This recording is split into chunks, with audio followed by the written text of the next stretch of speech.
जब आप नहीं पढ़ रहे हो ना, तो उस वक्त कोई ना कोई तो ज़रूर पढ़ रहा होगा, और जिस वक्त वो आपसे मिलेगा वो आपसे जीत जाएगा। इसलिए तो कहती हूँ कि हमें न्यू इन्फॉर्मेशन सीखने के लिए अपने आप को भूखा रखना पड़ता है, भूखा रखना चाहिए।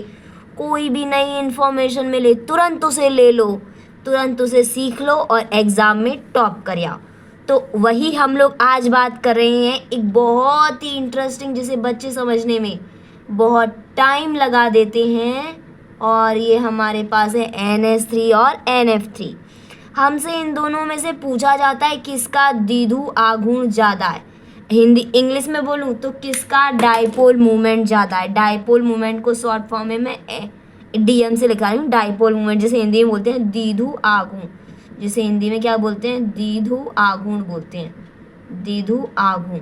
तो उम्मीद है आप लोग समझ पा रहे होंगे थोड़ा सा द्विध्रुव आघूर्ण। ठीक है, थोड़ा समझ लीजिएगा, ये क्वेश्चन किस टॉपिक पर है, द्विध्रुव आघूर्ण वाले टॉपिक पर है।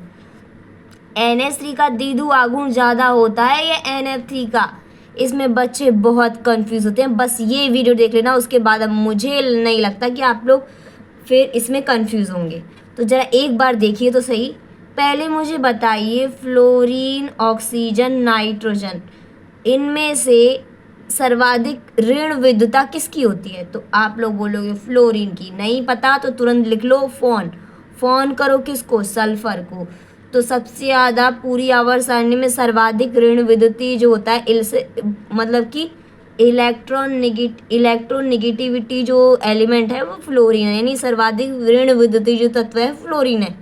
अब ये तो फ्लोरीन है। अब मैं अगर पूछूं, अब मतलब कि इन्हीं तीन तत्वों के पास हाइड्रोजन बंध बनाने की क्षमता होती है, यानी कि हाइड्रोजन बॉन्डिंग के लिए इनके पास क्षमता होती है।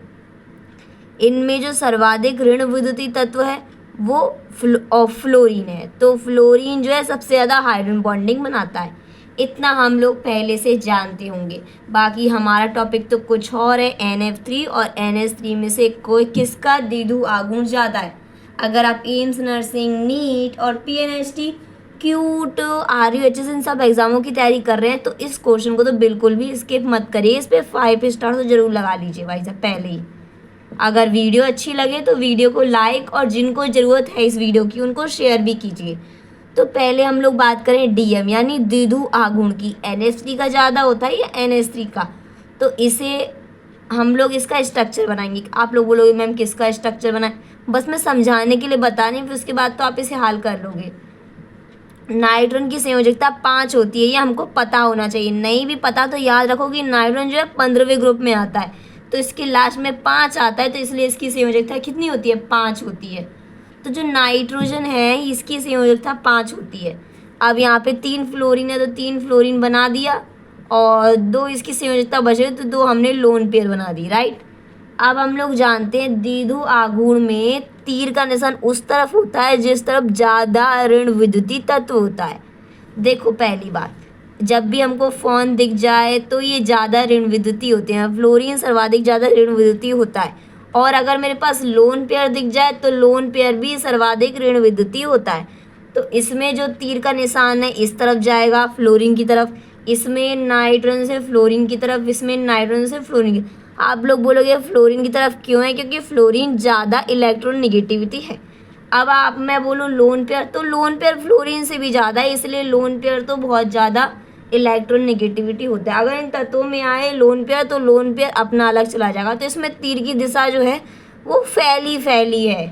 तीर की दिशा कैसी है? फैली फैली। अब हम लोग NH3 का बना के देखते हैं। यहाँ पर NH3 का बना के देख लेते हैं। नाइट्रोजन की संयोजकता 5 होती है, तो मैंने यहाँ पे हाइड्रोजन की बना के देख ली। अब देखो मैंने बोला फोन, FON, तो सबसे ज़्यादा फ्लोरीन की, फिर ऑक्सीजन की, फिर नाइट्रोजन की। तो इसमें देखो हाइड्रोजन है, हाइड्रोजन सबसे ज़्यादा ऋण विद्युतीय नहीं होता, तो इसमें जो तीर की दिशा है वो नाइट्रोजन की तरफ जाएगी, क्योंकि नाइट्रोजन ज़्यादा ऋण विद्युतीय है।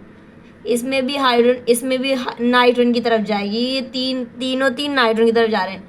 पर ये लोन पेयर अपना सबसे ज़्यादा ऋण विद्युतीय होता है, तो ये ऊपर की तरफ जा रहा है। इसमें जो सभी तीर हैं ये ऊपर की तरफ जा रहे हैं, और इसमें जो सभी तीर हैं वो मतलब कि हट रहे हैं। इसमें जो सभी तीर हैं वो हट रहे हैं, मतलब कि अलग अलग है। इसमें जो सभी तीर की दिशा जो है एक ही तरफ है। तो अब बताओ, एकता में बल होता है ना, सभी तीर की दिशा एक ही तरफ है, और इसमें जो सभी तीर की दिशा अलग अलग है, तो इसलिए ये कम कम, इसका द्विध्रुव गुण कम होगा और इसका द्विध्रुव गुण ज़्यादा होगा, क्योंकि सभी तीर की दिशा एक ही तरफ है इसलिए। उम्मीद है आपको ये समझ में आएगा। कोई भी तरीके का डाउट हो तुरंत पूछिएगा, और be hunger of new information. Like, share and subscribe. Thank you.